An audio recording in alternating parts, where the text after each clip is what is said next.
भाजपा कांग्रेस के चक्कर में हिमाचल के स्टूडेंट्स का फ्यूचर बर्बाद हो रहा है। एक तो पहले जयराम सरकार के समय आधे अधूरे संसाधनों के साथ मंडी में सरदार पटेल यूनिवर्सिटी खोल दी गई और अब कांग्रेस की सरकार में उसी यूनिवर्सिटी के बच्चों का भविष्य खराब किया जा रहा है।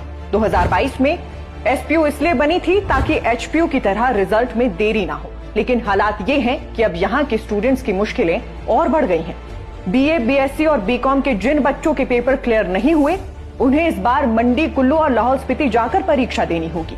लोकल एग्जाम सेंटर लिस्ट से हटा दिए गए हैं। सवाल ये है, एक आम घर का बच्चा इतनी दूर जाकर एग्जाम कैसे देगा? छात्रों का आरोप है कि एसपीयू में मार्क्स स्कैम हो रहा है।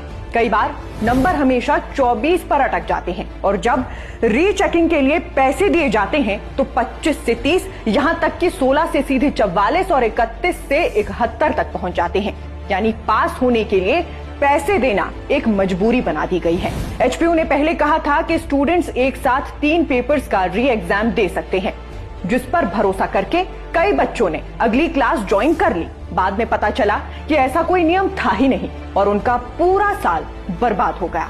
छात्र कहते हैं कि विभागों को बार बार एक जगह से दूसरी जगह शिफ्ट करना, रिजल्ट महीनों टालना, प्रशासनिक फैसलों में पारदर्शिता की कमी और स्टाफ की कमी, ये सब मिलकर पढ़ाई को मजाक बना रहे हैं। नॉन पेड सीटें खाली रखकर पैसे लेकर भरने के आरोप भी लग रहे हैं, लेकिन शिकायतें राजनीतिक शोर कहकर टाल दी जाती हैं।